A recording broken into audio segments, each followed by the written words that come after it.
Bom dia, Graça e Paz. Eu sou o Marco da Eu Isabel. sou a Isabel do Mar. Estamos aqui para mais uma Manhã em Família e o tema dessa manhã é Águas que Restauram. Para isso nós vamos estar lendo dois versículos do livro de Ezequiel 47, o versículo de número 9, versículo de número 12, que nos dizem assim: ó, todos os seres vivos que povoam os lugares por onde esse rio passar terão vida, e haverá muitíssimo peixe por essas águas, porque essas águas chegarão lá. As águas do Mar Morto se tornarão saudáveis e tudo viverá por onde quer que esse rio passar. Nas duas margens do rio nascerá todo tipo de árvores frutíferas. As folhas dessas árvores não murcharão e elas nunca deixarão de dar o seu fruto. Produzirão frutos novos todos os meses, porque são regadas pelas águas que saem do santuário. E os seus frutos servirão de alimento e as suas folhas de remédio. Então nós vemos, né, essa restauração. Por onde esse rio passar, tudo vai restaurar, né? A gente lendo toda a passagem ali de Ezequiel, a gente vê tudo que vai ser restaurado, né, com a presença desse rio. Só que quem é esse rio hoje, né? E aí a gente pode fazer um paralelo ao que Jesus falou lá em João 7,38, que diz assim: quem crer em mim, como diz a Escritura, do seu interior fluirão rios de água viva. Isso ele disse a respeito do Espírito que os que nele crescem haviam de receber, pois o Espírito até aquele momento não tinha sido dado, porque Jesus ainda não havia sido glorificado. Então o Senhor está falando que quem crê nele passa a ser a habitação do Senhor, seu templo do Senhor, né? Esse foi um motivo que até houve a condenação do Senhor, né? Quando Jesus disse: destruirei esse templo e construirei de novo em 3 dias. Aí os judeus acusavam, ele disse que ia destruir esse templo, né? Isso foi já motivo de muito falatório ali, mas quando o Senhor estava falando isso, ele estava dizendo do nascimento da igreja, da habitação do Espírito Santo. A igreja é a habitação do Espírito Santo. E aí nós vemos lá em Ezequiel, como o Marcos estava lendo, a restauração do rio de Deus. Claro, aqui a gente não vai entrar na questão escatológica, né? Mas nós vamos entrar na questão de que rios é esse que fluirão do nosso interior. Que rios são esses que transformarão tudo por onde passar, né? E é sobre isso que nós queremos falar. Esse rio, ele age na vida de quem crê no Senhor Jesus, de quem é a habitação do Espírito Santo.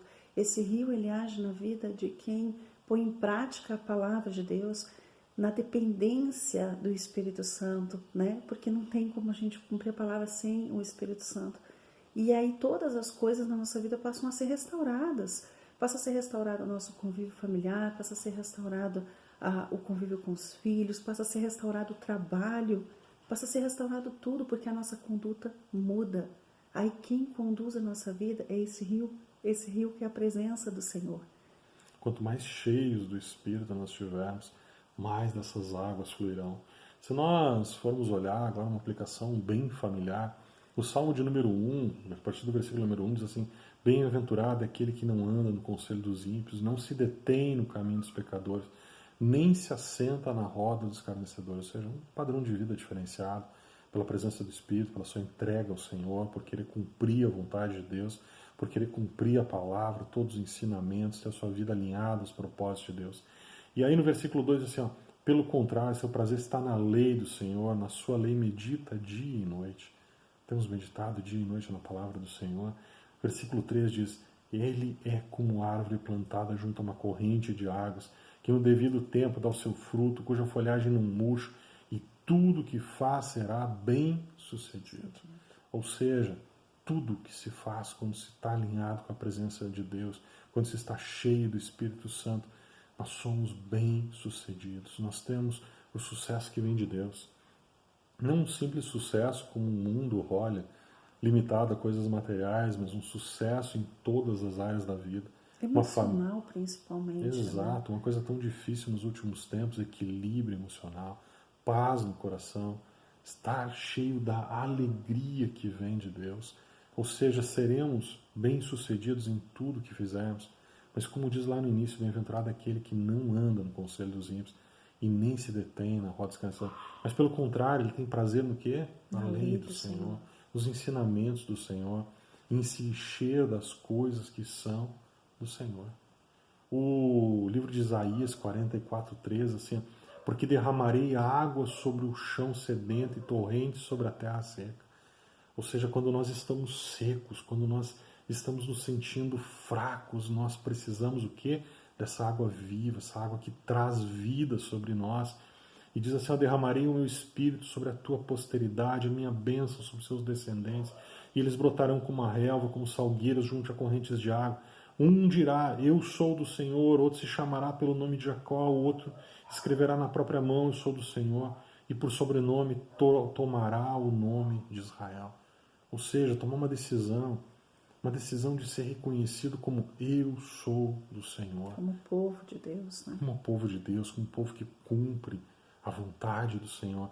E quando nós cumprimos essa vontade, essas águas vivas, essa presença do Espírito flui em nossa vida e vai restaurando cada área das nossas vidas.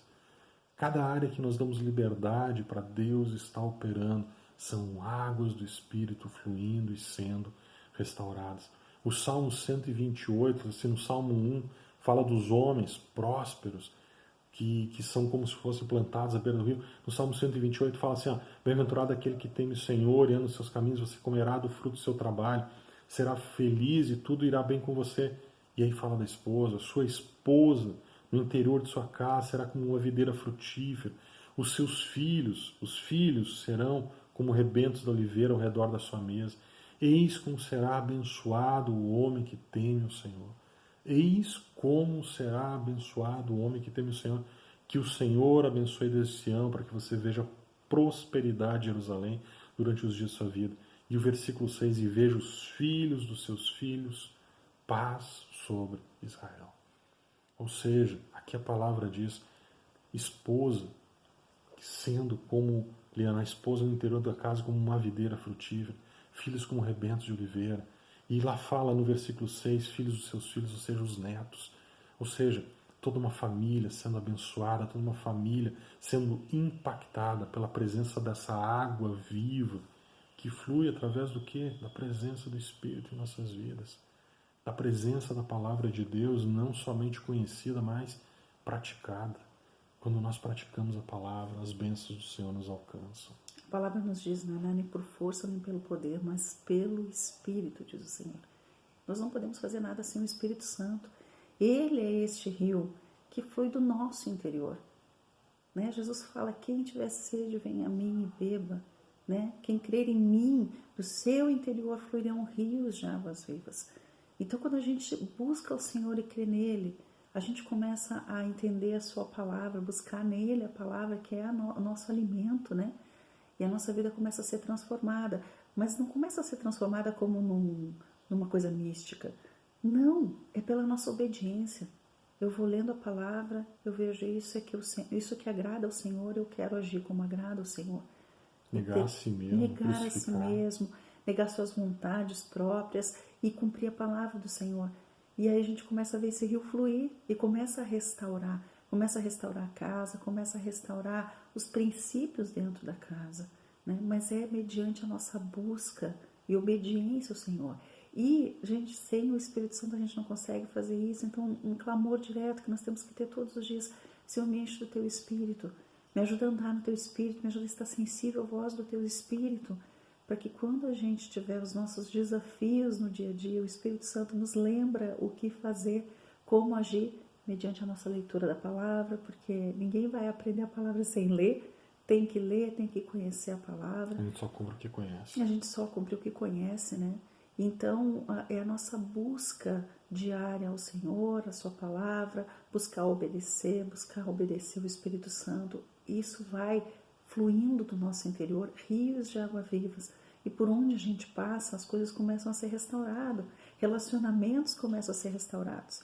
E aí a gente vê o Senhor agindo e trazendo cura nas emoções, cura nos relacionamentos, cura na administração do lar, cura na administração financeira. Nós começamos a administrar de acordo com o que o Senhor nos ensina a administrar, não sendo esbanjados, não sendo gananciosos, né? A gente começa a organizar a questão do trabalho, dando devido valor à casa, ao convívio familiar, dando devido valor ao que realmente importa, né? Ao invés de só pensar em ganhar. Então, tanta coisa o Senhor vai restaurando mediante esse rio que vai fluindo no nosso interior. E as pessoas à nossa volta, elas são alcançadas, como nós vimos, né? Tanto o homem que teme ao Senhor, tanto a esposa, quanto os filhos e quanto os netos serão alcançados por este rio, mediante a obediência de uma pessoa. Como a gente diz no curso de casados, tudo parte de um entendimento de que um casamento é formado de 50% mais 50%. Eu não posso mudar a Isabel, mas eu posso mudar a minha vida. Exato. Eu posso buscar no Senhor o que o Senhor quer tratar comigo, como é que eu posso melhorar, como é que eu posso me encher mais do Espírito. E a partir do momento que os dois estão buscando 50% mais 50% é 100%. 100%. A gente diz, fica toda restaurada. quando 50% de cada lado está restaurado, quando 50% de cada lado está resolvido, 100% dos problemas do casamento estão resolvidos. Se teu cônjuge ainda não está te acompanhando, se ainda não está buscando, resolve pelo menos metade dos problemas da tua casa. Sim. Olhando para você, não olha para os defeitos, não olha para o problema que está no teu cônjuge, intercede por ele. Esse é o papel, isso que a palavra nos ensina, entrar em intercessão, orar. A gente tem que orar até pelos inimigos, quanto mais pelo cônjuge, que não é o inimigo, com certeza. Pode até o inimigo influenciar, mas com certeza não é o inimigo. Então que você tenha sabedoria para estar buscando de Deus, como conduzir seu lar, ser cheio do Espírito Santo de Deus, deixar fluir essas águas que restauram, deixa fluir através de você águas que restauram o teu lar. Que tocarão outras vidas também. Em nome de Jesus nós oramos. Que você tenha um excelente domingo, que você tenha uma excelente semana, abençoado e cheio da presença do Senhor. Em nome de Jesus. Amém.